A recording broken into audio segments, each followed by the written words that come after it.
Now, detonate the reality bomb!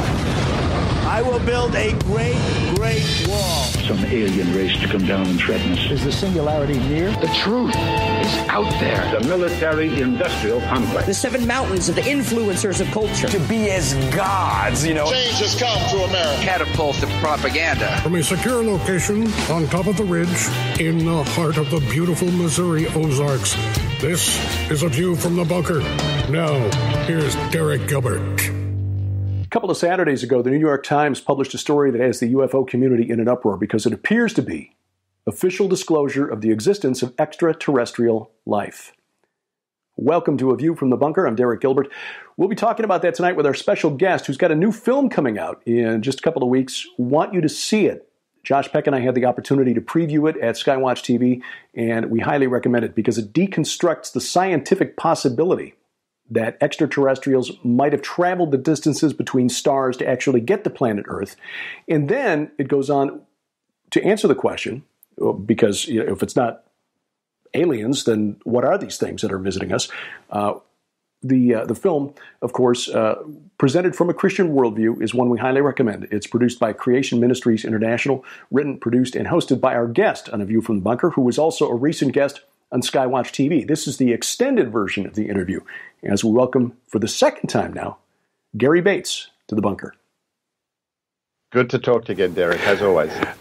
This is remarkable. Now, the Department of Defense did not officially release this video. They were spokesperson for the DoD was cited in the article as basically saying no comment. We're not responsible for releasing the video. The video was released and the story broken by the New York Times based on an interview with a gentleman named Luis Elizondo, who was the gentleman who headed up this program inside the Department of Defense from 2007 to 2012 to chase down or investigate reports of unidentified flying objects.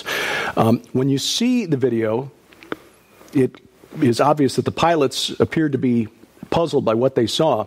How do we interpret that kind of evidence? Or rather, should I say, how do you interpret that kind of evidence? Well, we should always interpret it through the lens of Scripture. One of the things we do in the movie, you've seen it, Derek, is even though it's a Christian interpretation, it's strongly evidence-based. We interview a lot of secular UFO experts. And, whilst the average person in the street might like Star Wars and the ideas of people building hyperdrive spaceships and visiting us from a galaxy far, far away, that is not happening, and it can't happen. And we could talk about the physics and why it actually is impossible. It's not a matter of advanced technology. But anyway, all the serious experts agree. And I don't want to make that sound kind of like an elephant hurl, but if you talk to even people in MUFON, Mutual UFO Network, pretty much their favored view is that what they are dealing with is something interdimensional. Interdimensional, in other words, these entities, whatever they are visiting us from another realm. When these pilots chase these UFOs, like this F-18 guy does, Navy pilot, he expresses surprise at the speed that it's moving because he can't catch it. In the movie, we showed a disclosure conference in Washington where 80 military Air Force officers, these are not just enlisted men, who have probably a lot more to lose than to gain by telling their stories, give examples of these things doing 7,000 miles an hour, doing right-angle turns without slowing down. I mean, it's impossible to have physical occupants on board to, deal with those G-forces and so on and so forth. And then they said they've even interfered with the operational readiness of our nuclear weapons. So clearly, they believe that they're dealing with something interdimensional. When we get into the area of abductions, we've got secular researchers claiming that these are beings coming from some sort of spirit realm. So here's the kicker.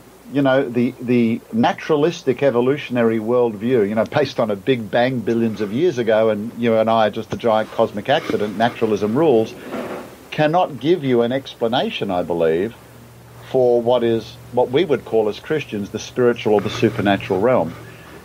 It's right in the wheelhouse of the Christian worldview, which is recorded and always indicates that there's always been a spiritual realm, There are beings that have crossed from that spiritual realm, and they've appeared physically, and they've done all sorts of things. They've affected nature.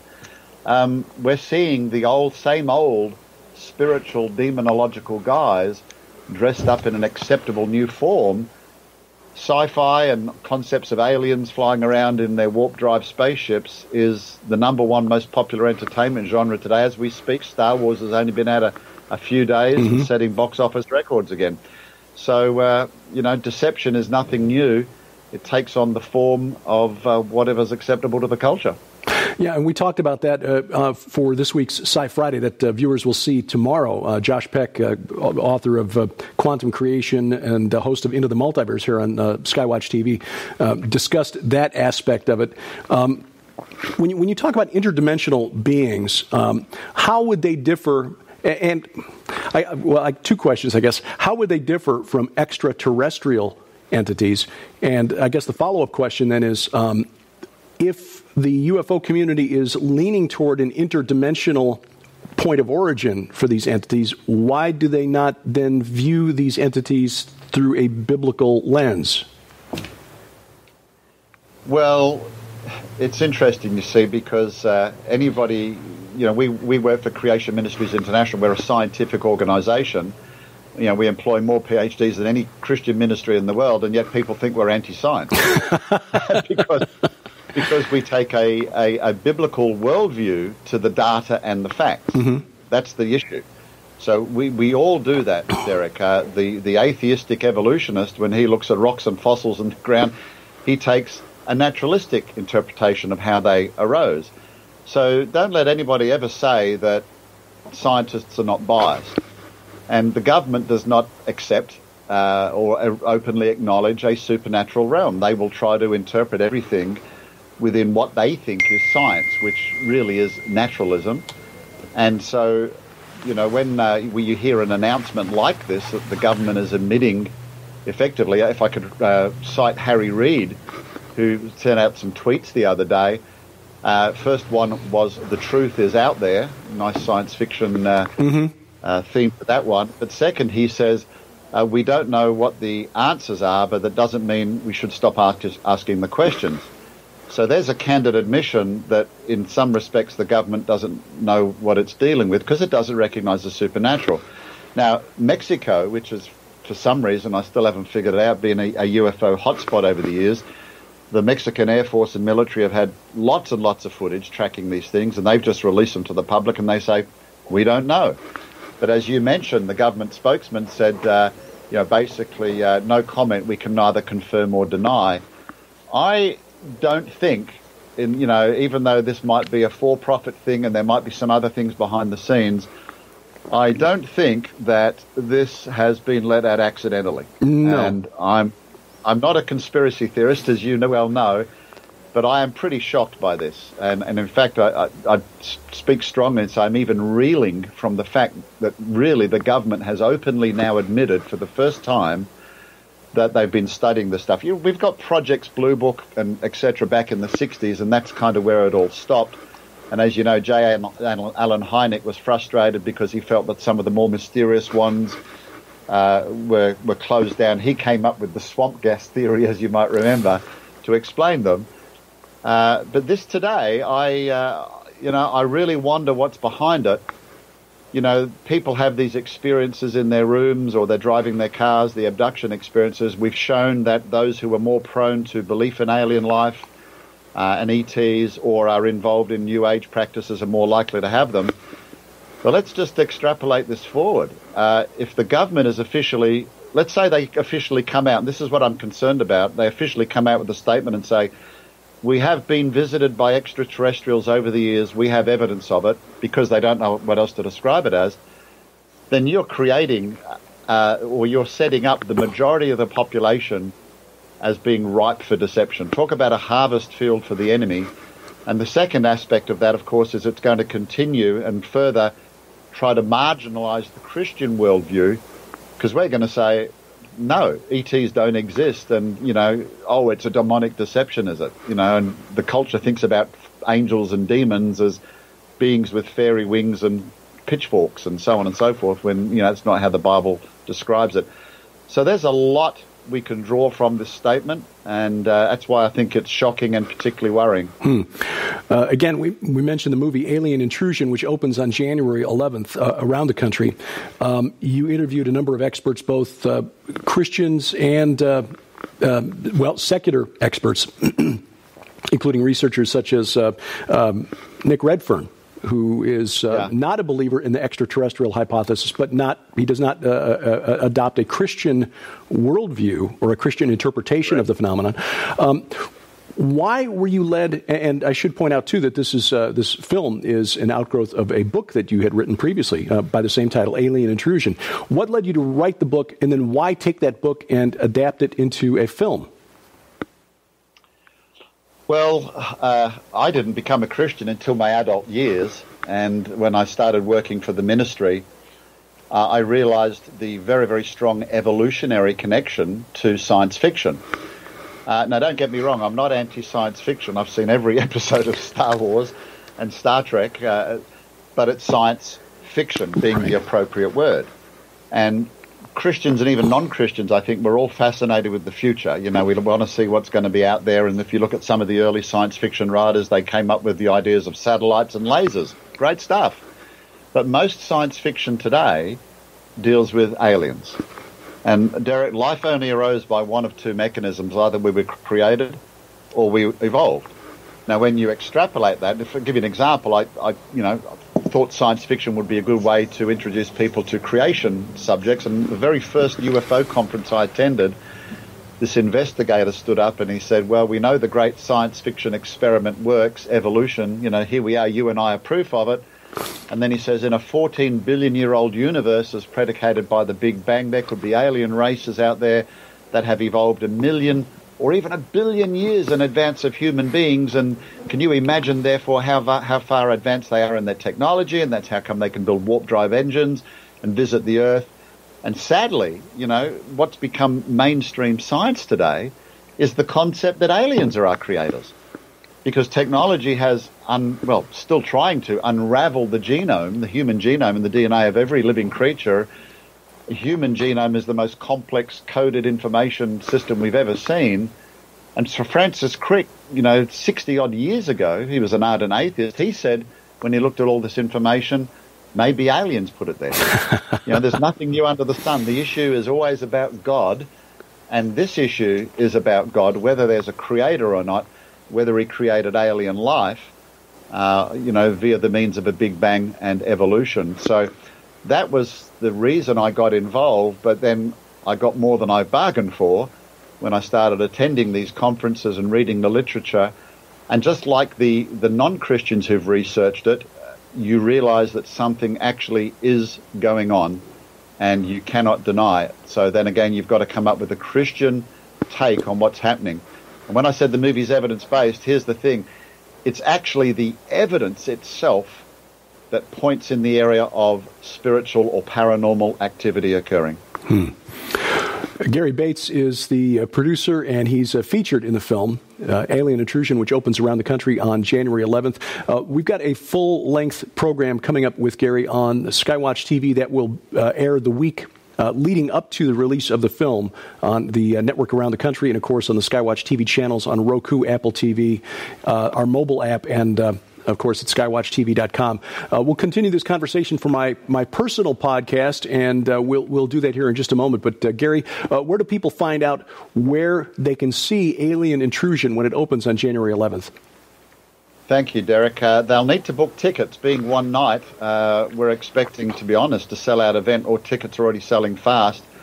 But they can go to alienintrusion.com. Right on the front page, it says find a theatre near you and buy tickets. Or go to the Fathom Events website, fathomevents.com, and they just type in Alien Intrusion and they can book tickets online there and find, again, a cinema that's near them. I appreciate the opportunity, Derek. Gary Bates, Creation Ministries International, the CEO, and again, we're looking forward to seeing the response to the film when it opens January 11th. And now we'll continue this extended interview for A View from the Bunker. Gary, we'll get another half an hour or so of your time here, and we appreciate, with all the items on your plate, that we can stretch out just a little bit now.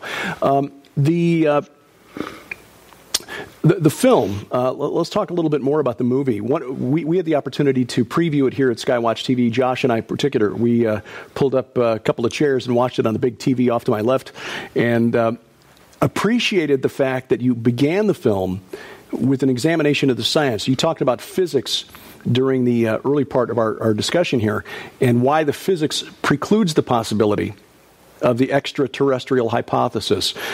Why did you choose to address the scientific aspect of the UFO phenomenon first instead of jumping right in with theology? Well, it's very important because, as you know, sometimes you argue the Bible and people will say, well, yeah, but. So we tried to cover it from every angle. Someone said to me, with the book, and we tried to do the same thing with the movie, is what we did is we created this onion and gradually peeled off the layers, so we could talk about what it isn't before we can define what it is.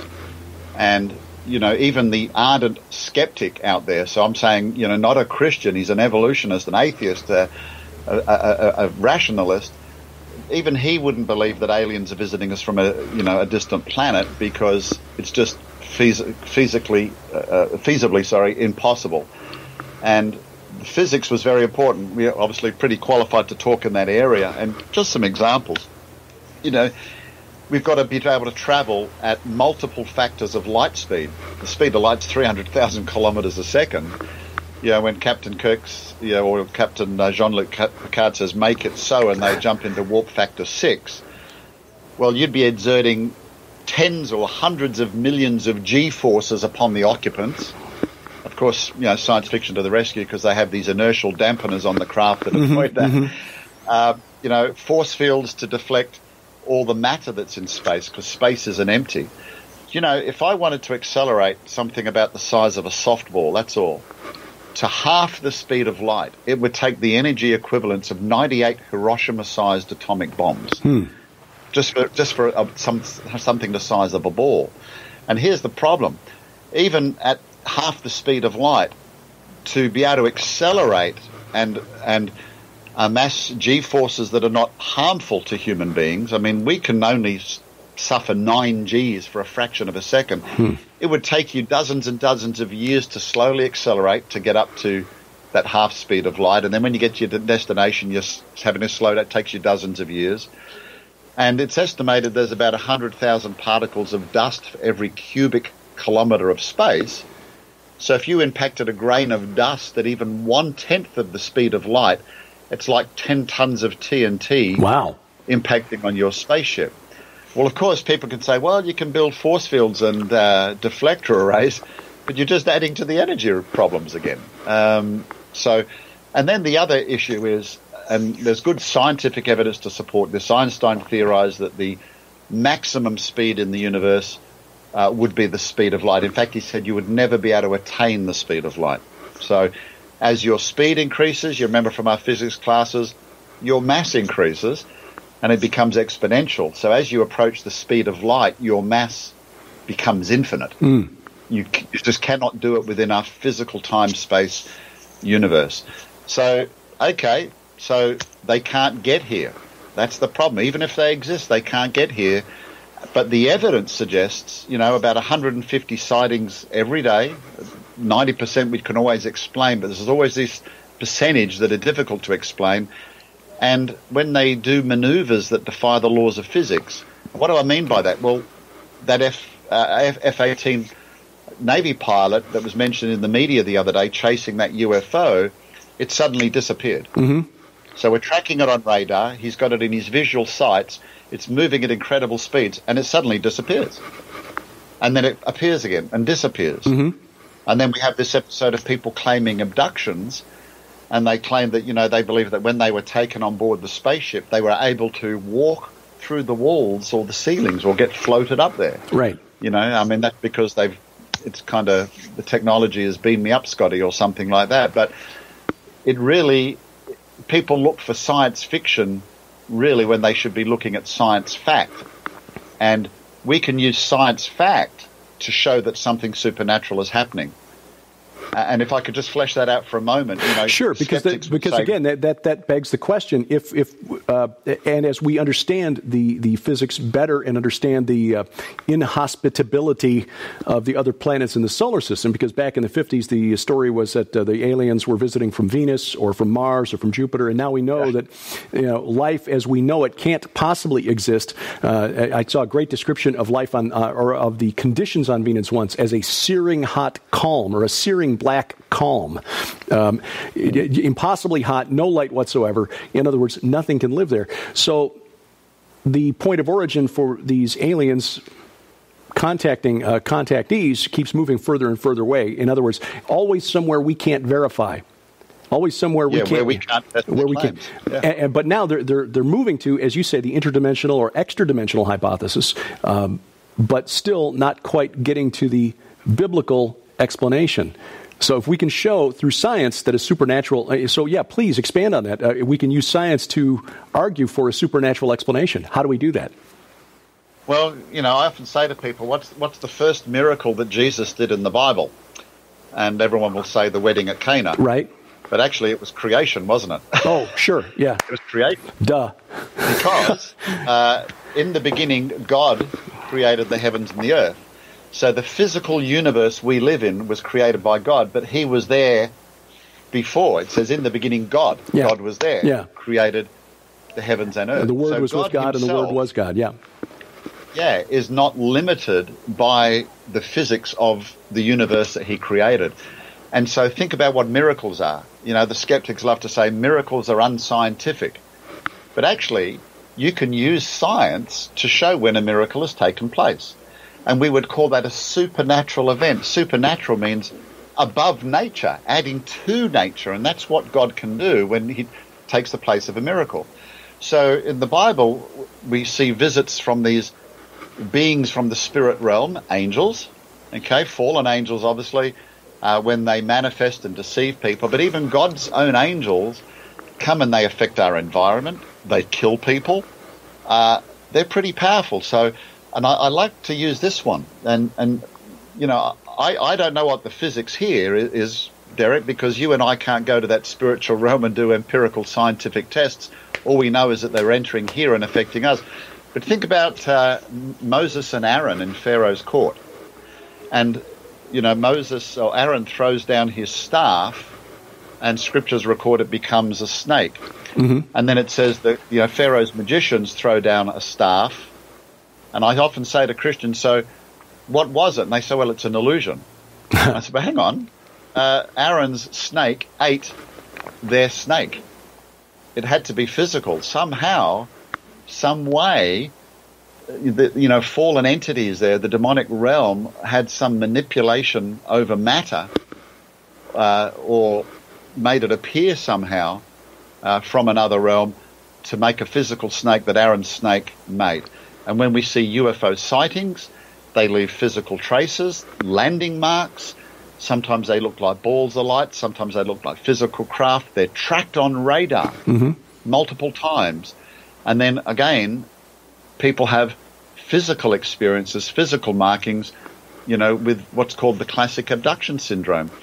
But again, you and I can't walk through the walls or the ceilings. But, the Bible says when Jesus, after his resurrection, he manifested in a room with the disciples and said to Thomas, put your finger here and your hand here. Yet he was able to somehow flit in and out of our realm, the resurrected Christ. But he was physical. He sat down on the shores of the Sea of Galilee and ate fish, as did the three visitors with Abraham.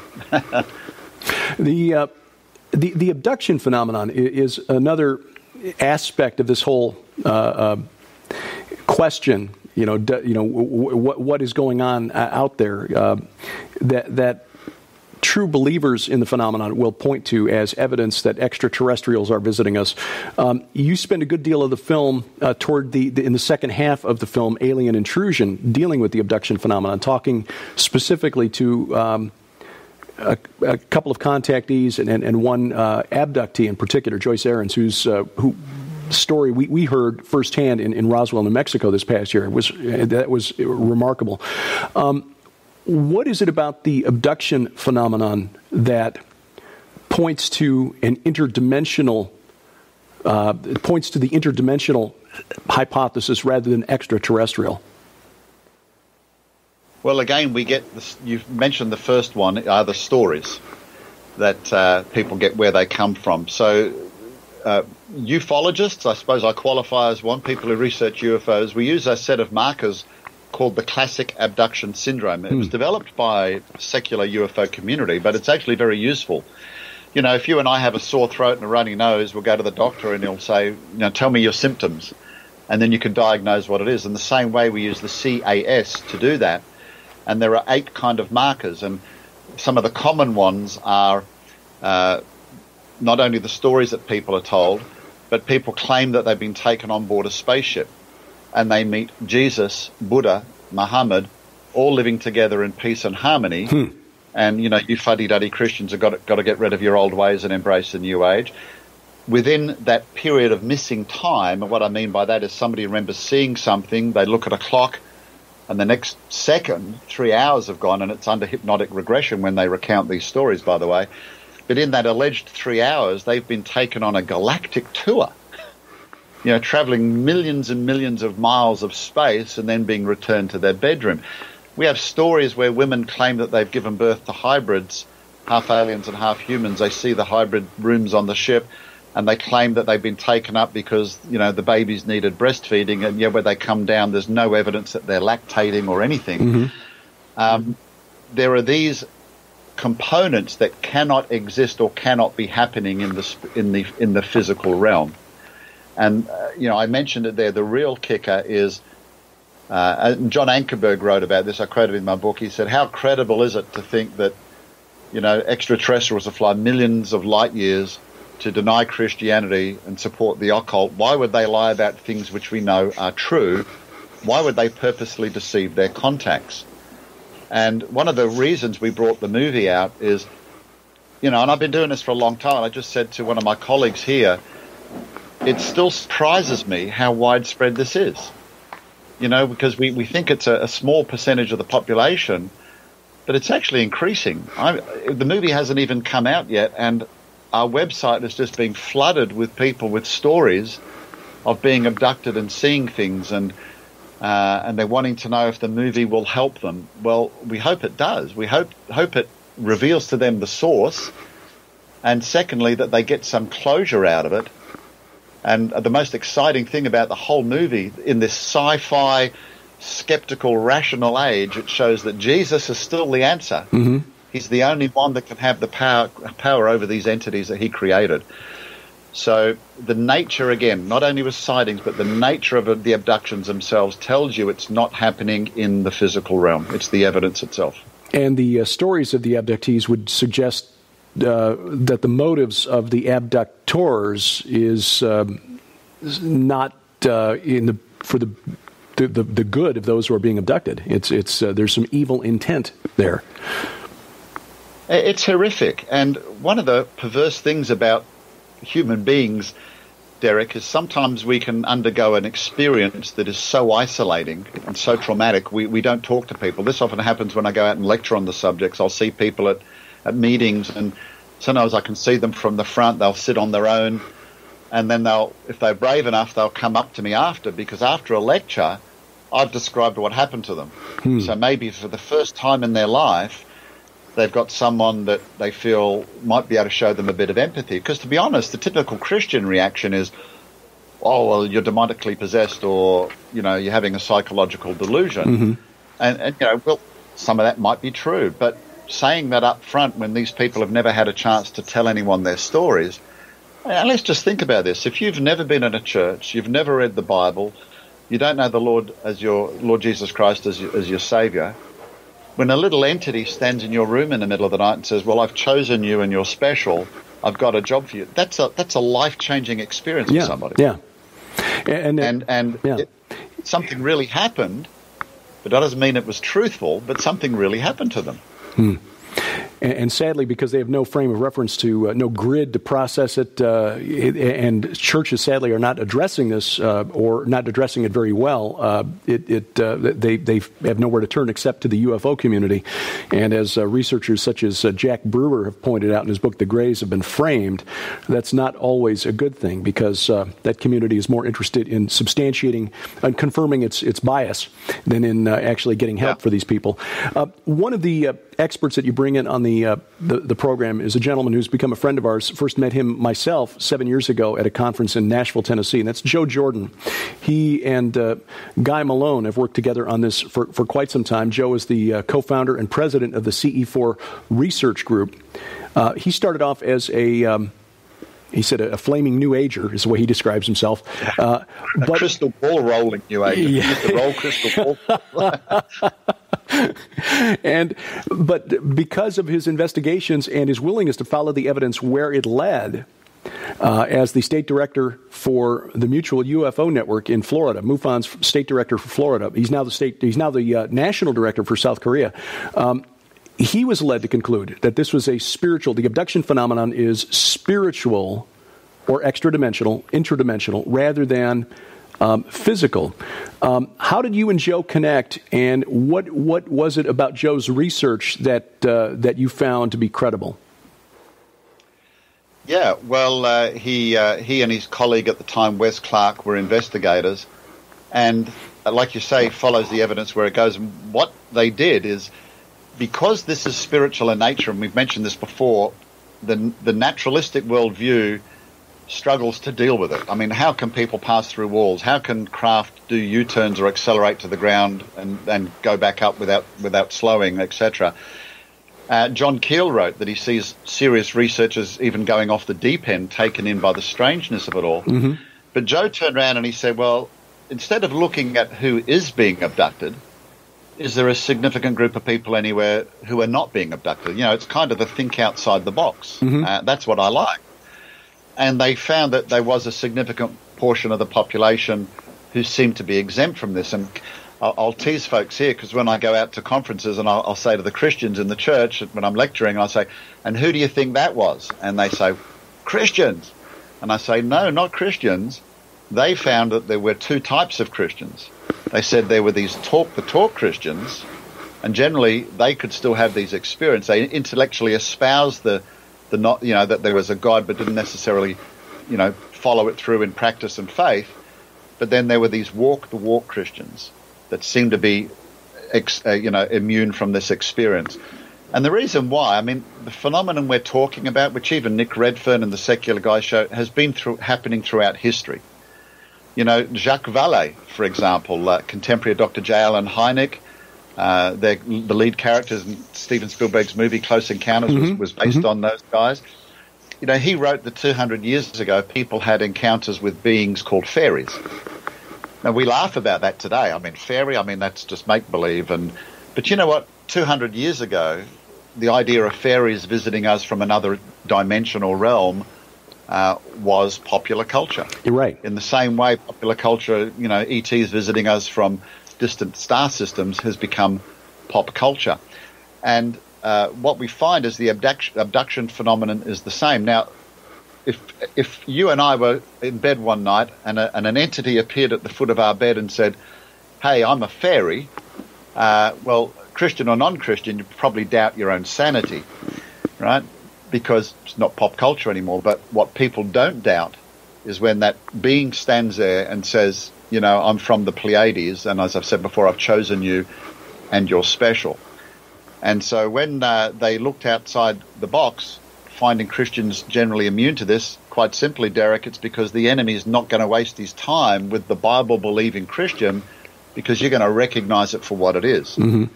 And that's why I said, in another show, the Pentagon are recently releasing the footage of an F-18 fighter and saying that they've been investigating UFOs and spent $22 million between 2007 and 2012. A year. That's $22 million a year. Yeah.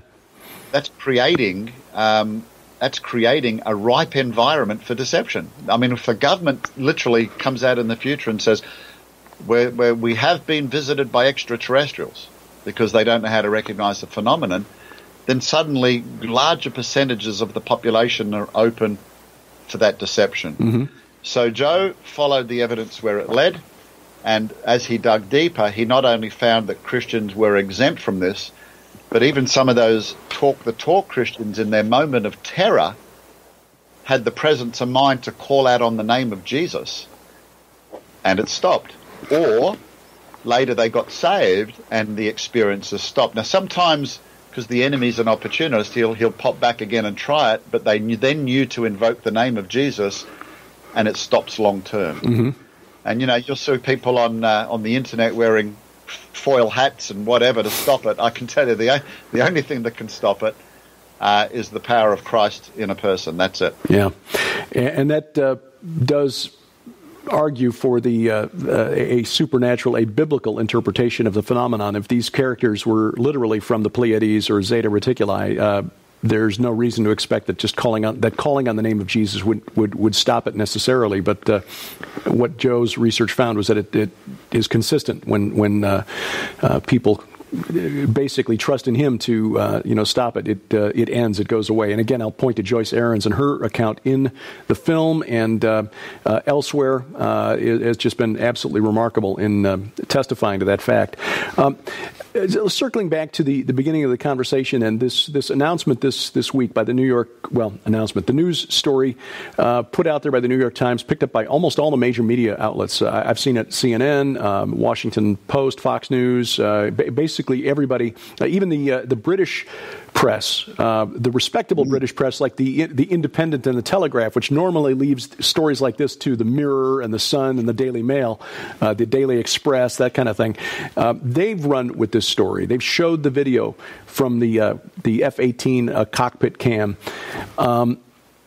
and you mentioned earlier, you said you're not a conspiracy theorist. I'm not a coincidence theorist either. I don't think it's a coincidence that the fellow who ran this program for the Department of Defense, Luis Elizondo, is now part of this group, the To the Stars Academy of Arts and Sciences, which is promoting education and entertainment projects to promote the idea that ET is visiting and that official disclosure is right around the corner. It was Elizondo, according to the Washington Post, who got that video before he left the Department of Defense 2 months ago. But what I find really curious, Gary, is that the board of directors, the team assembled for this To the Arts Academy, or To the Stars Academy, rather, has a very heavy intelligence community presence. Mr. Elizondo, formerly DIA. Another gentleman, retired as a senior intelligence officer with the CIA, Dr. Hal Puthoff, who researched remote viewing on behalf of the government when he was at Stanford Research Institute, and so on. There are a number of others on this team who are coming from a background in the intelligence community or the defense intelligence complex, if you will. The former project director for Lockheed Martin's Skunk Works is on this team. So, not wanting to cast aspersions on their motives, because the CEO Tom DeLonge may have the best of intentions. He may genuinely believe he's doing mankind a service by helping us to better understand a confusing phenomenon. How do you interpret this? And again, what do we make of the fact that the intelligence community has been so heavily involved in the UFO phenomenon since 1947, and then in this new, what appears to be multimedia company to promote the idea among the public? Well, you're right. I first heard about it from the BBC News. I get their news feeds, and so it shows you how big it is. I've received literally dozens of requests for interviews just in the last few days about it. Sure. I'm believing in divine providence because it's all on the eve of our movie coming out. So. Yeah. But, and of course, our book was just released too. So it's almost like they're trying to help us. Amen. Get him in there, Amen. So, but actually, I'm with you on this one. A little bit of history. I'm Australian, but I did my secondary years schooling in the UK. My parents are British. And I actually joined the police force straight from school, do further education. But even as a teenager, I had to sign the Official Secrets Act. Really? And it basically said anything you learn while you're employed with the police force, you are not allowed to, if you've been given confidential information, you are bound for life. So respectfully, given the US's government's obsession with secrecy on so many things, I don't find it credible to believe that senior ranking officials from the US government, ex-ranking officials from the US government, have been given free rein and latitude to promote these ideas. You know, if the government's not going to come out and make an announcement, wouldn't it be convenient if a group of highly respected and credentialed gentlemen who worked for the government could perhaps make that announcement on our behalf? Soft disclosure. And yes, and as I said, I'm absolutely shocked by what's happened, because typically the government doesn't release things. And even though technically it hasn't been released by the Pentagon, except Senator Harry Reid has come out and supported it and justified it with tweets and so on and so forth. Trump's just announced that, he's going to be reopening up the space program, going to be giving it more money because of our eternal search for knowledge and so on and so forth. In all the years I've been involved in ministry and have been researching this is a landmark moment, I believe. I really do. And that's why I'm actually shocked and taken aback. It's not too strong to say I'm reeling from it, because it's a paradigm. It's the beginning of potentially being a paradigm changer. And in my book, I have earlier statements from the government and from research that they've done that said, to announce to humans that, we are not the only species in the universe, or even perhaps that we were visited, could cause widespread pandemonium and panic and all. And that's what they were worried about 30 years ago. But the culture shifted a lot since then. Yeah. We're just coming up, I think, on the 50th anniversary of Close Encounters of the Third Kind. It's 50 years ago. It's become mainstream now. And, we showed it in the movie and in the book, 80% of Americans, which must include a lot of Christians, Derek. Sure. 80% of Americans believe that aliens have visited us or are presently visiting us, and that the government is hiding it. Yeah. So, and at the same time, population. And at the same time, you've got the Barna Group research showing that only 10% of Americans have a biblical worldview. So we are sadly unprepared to deal with this question. Yep. Well, hopefully we can lead the way, and that's why we appreciate your ministry there in helping bring awareness to these things.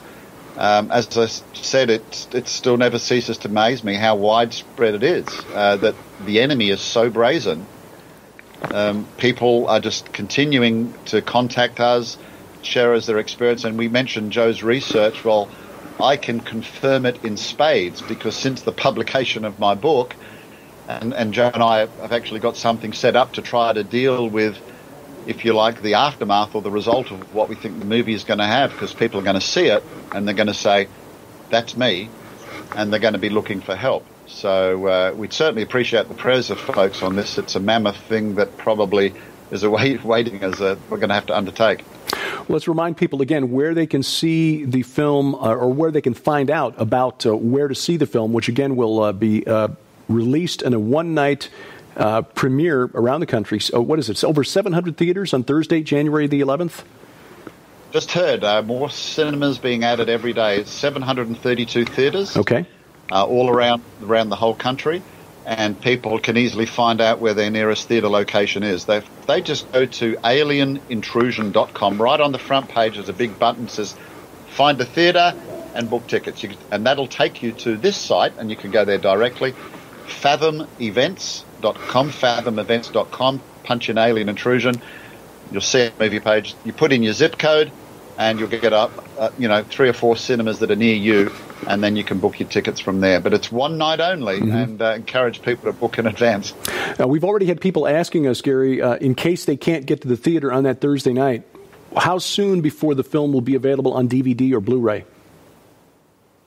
Well, as you know, we've got contractual obligations to theatre distributors, so there's a limit on how long we can come out with something beforehand. And remember, we are actually a global ministry. We've got offices in 7 countries. So US audiences get to see it in January. In other countries, the release is February or March. So now we have to observe the moratorium or the waiting period after the March release. So we're now pushing this off, to be honest, towards the middle of the year. And all CMI DVDs are subtitled. Our documentaries we actually also produce in 16 languages. So we've still got a lot of work to go to produce the DVD. I'd say we're probably looking towards the middle of next year. So if you want to see the movie, folks, you're going to have to get along to a theatre. Hey, if it's a couple of hours' drive, I believe it'll be worth it. Well, I know here in the Ozarks we've got one in Springfield, one in Joplin, and I believe one down in Fayetteville, Arkansas. But again, alienintrusion.com, the website will take you to the theaters, a place where you can find a theater near you to see it. Thursday, January 11th is the night that it opens. We highly recommend it. It's very well done. Josh and I were very impressed. Again, the way it lays out, it was beginning with the scientific aspect, the question of whether this is even scientifically possible, debunking that first, and then moving on to, okay, since we know it's not that, let's explain what it is. I think that's a very well done, very systematic, very logical, and incorporating the views of secular researchers, I think, was very well done. Nick Redfern, Guy Malone, Johnny Hunt, who viewers may recognize, as well as a gentleman I had the pleasure of interviewing for the first time very recently, Norio Hayakawa, who came into the UFO phenomenon as a true believer and finally came to the conclusion that it is, in fact, extra-dimensional, interdimensional, supernatural, not extraterrestrial. So again, extremely well done. We can't recommend this highly enough, and because more Americans believe in E.T. than in the God of the Bible. Shocking. Yeah. Can I say too, Derek, yes. And maybe you confirm this, it's a very easy movie to take your non-Christian friend along too, because we spend a lot of money on great animations and footage, so it is kind of a sci-fi movie, and initially we fly under the radar. So it actually, I think it's entertaining. It moves along. Visually, it will be interesting. It's not just a bunch of old guys like you and me talking about it, right? Right. And good production values, too. So, yes, that's an important thing. And you're right. This would be a great witnessing tool. So, again, I think that's why we're already seeing requests from people about the DVD, because I think people perceive that this will be a wonderful witnessing tool for people who are curious about the possibility of extraterrestrial life, but have not been exposed to any point of view other than the ancient aliens evangelists who get all the airtime on the cable networks. Gary Bates is the CEO of Creation Ministries International. Check the show notes below this video or at vftb.net for links to Creation Ministries website and, of course, a link to the Alien Intrusion website as well. Gary, thank you for taking time out of your schedule to talk to us. Anytime, Derek. It's always a pleasure. Bless you guys. You check the show notes at vftb.net, or if you're watching this on the YouTube channel, youtube.com/Derek Gilbert, just look in the description below the video and you'll find a link to Creation Ministries website. And of course, a link to the website for the film, alienintrusion.com. Thursday, January 11th is when the film opens across the country, more than 700 theaters. Of course, talked about this with Norio Hayakawa a few weeks ago here on A View from the Bunker. Opening night around the country. It's a Thursday night. Now, make note of that. It's a Thursday night, January 11th. You can find out from the website. There is a theater finder app at the website to help you locate a theater near you. Here, near us in the Ozarks, I can tell you that it will be shown in Springfield, in Joplin, Missouri, and also in, I believe, Bentonville, Arkansas, although I'm not positive about that, but that's why they've got the thing there at the website, so I don't have to memorize it, and neither do you. Look it up, alienintrusion.com, and get a group together and visit the theater on Thursday, January 11th. The schedule after that, to be honest, I don't know, but we'd like to get a lot of people out there on that Thursday night to watch this. Again, the film approaches it from a scientific perspective first, to address the question of whether it's even possible for ETIs, extraterrestrial intelligences.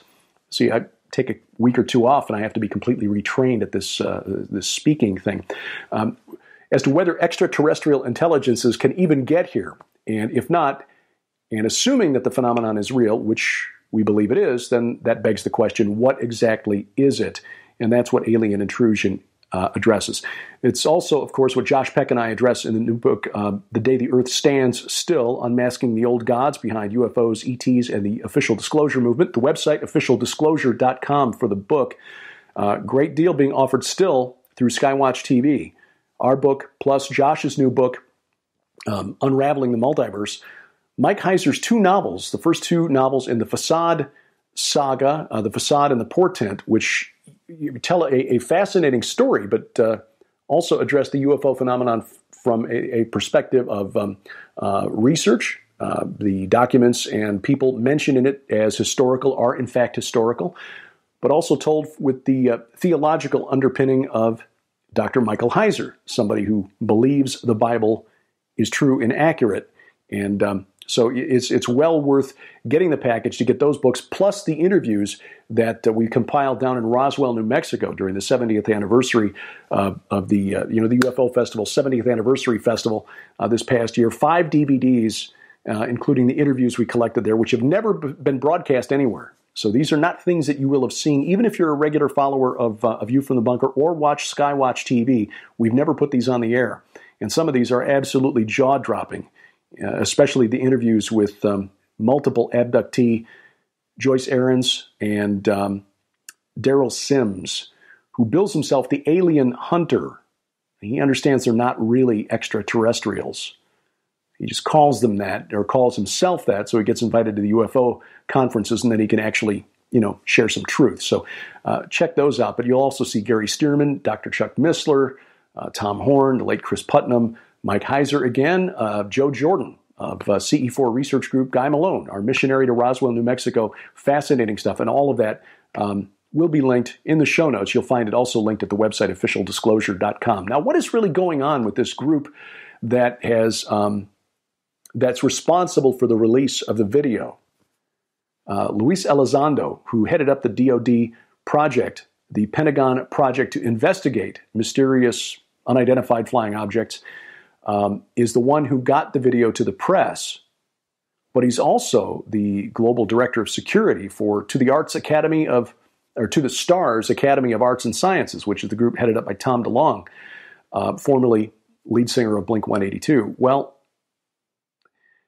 my skeptic side says that this is a for-profit venture. They raised over $2 million as of this recording to help produce content, both educational and entertainment, that promote the idea that ETIs are real and that they're visiting Earth. Mr. Elizondo appears to be convinced that that's the case. Mr. DeLonge also appears to be convinced that that's the case.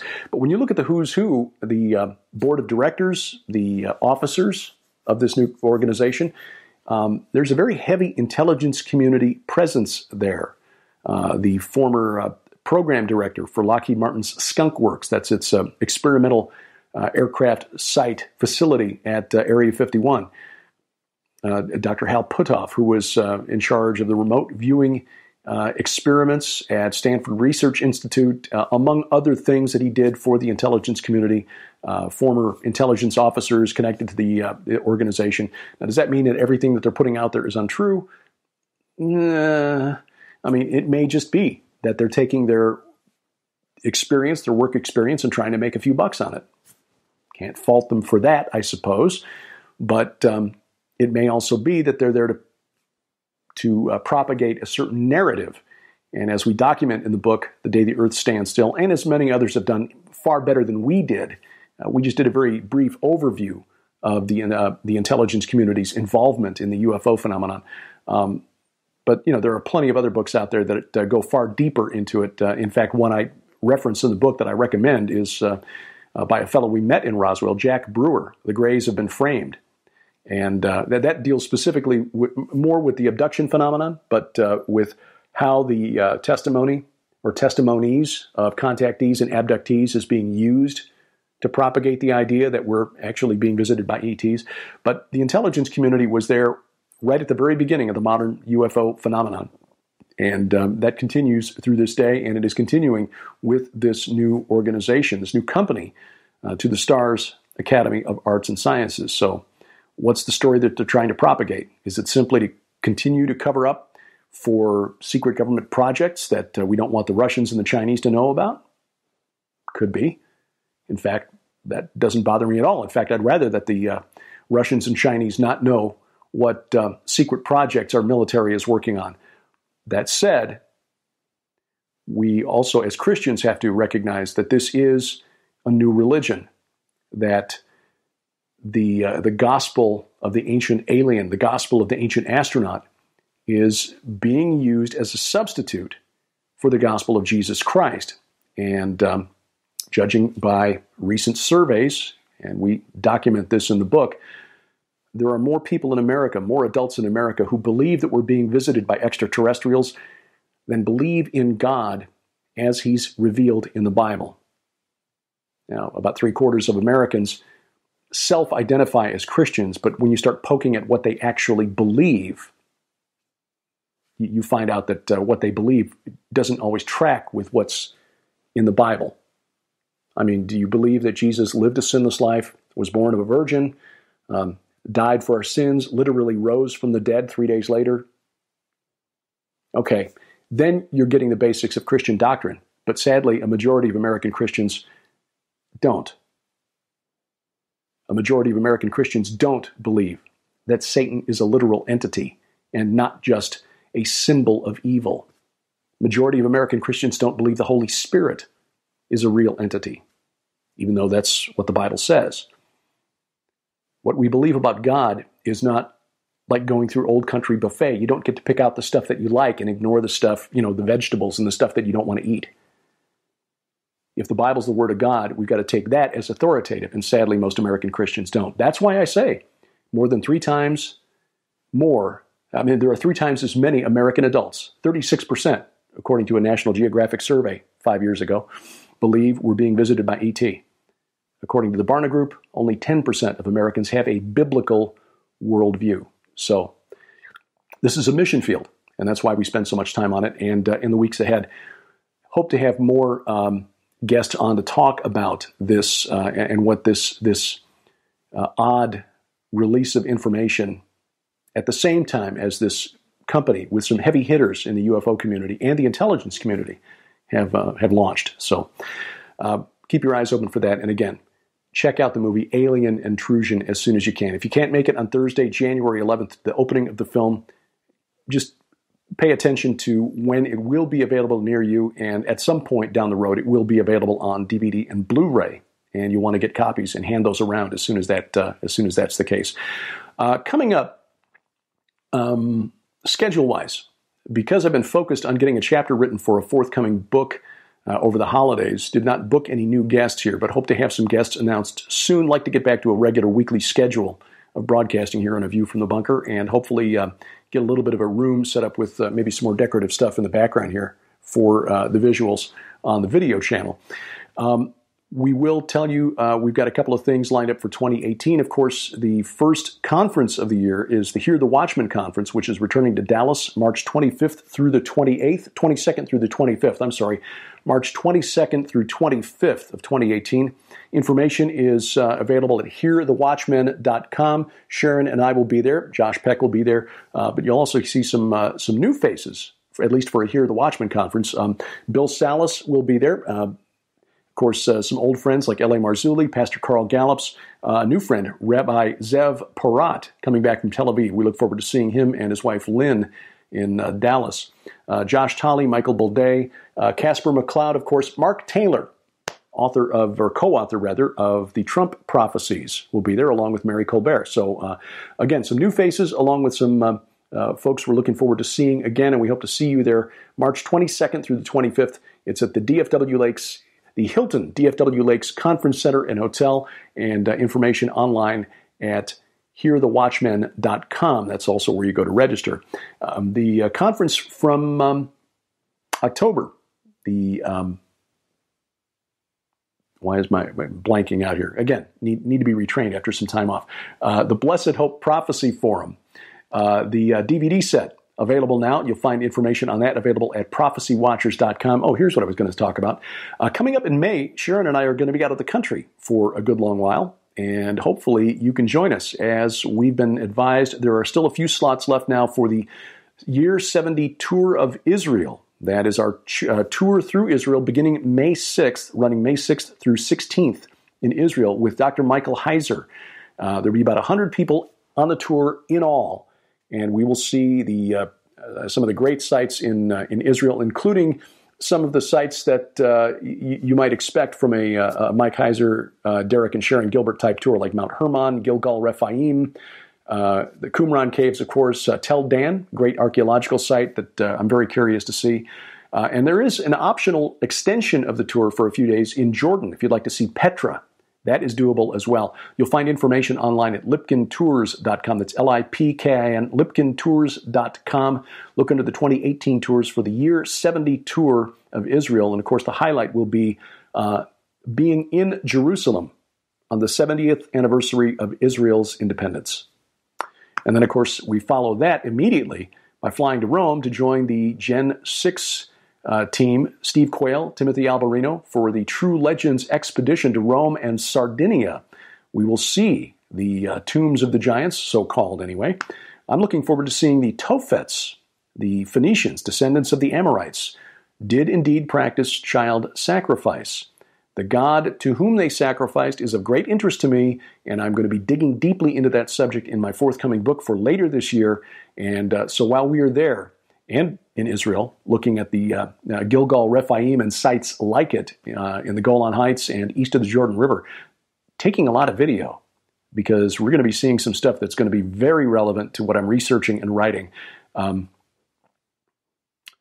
don't want to give away too much too soon, but the more I read, the more I realize that the mythologies of the ancient world are there in the Bible, if you know what the ancients believed and can read through the disinformation, the fake news, if you will.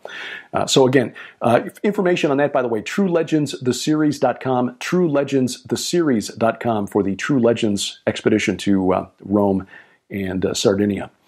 And well, I think we'll leave it at that. Again, please check out the website for the new book, The Day the Earth Stands Still, if you've not got your copy already. OfficialDisclosure.com is the website.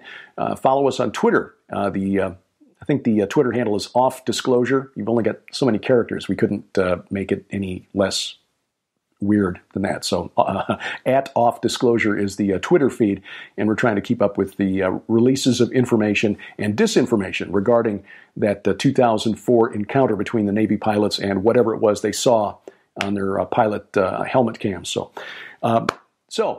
please, we're back at Skywatch TV this week, and I hope you'll be following us. We've got some great programs coming up. Another interview with Gary Bates. That will be coming up in a week on Skywatch TV, leading up to the release of Alien Intrusion. Of course, you'll find that on our Roku channel, our Apple TV channel, and, of course, at skywatchtv.com. A View from the Bunker. You'll find us wherever fine podcasts are sold, including the YouTube channel now. And we appreciate it if you give us a like at iTunes, Stitcher, Spreaker, or wherever else you are listening in. And please remember that we are a production of Gilbert House and released under a Creative Commons Attribution Non-Commercial No Derivatives 4.0 International License. The opening theme is by Kevin MacLeod. His website is incompetech.com. Our opening announcer is D.C. Good. We wrestle not against flesh and blood. I'm Derek Gilbert, and this is A View from the Bunker.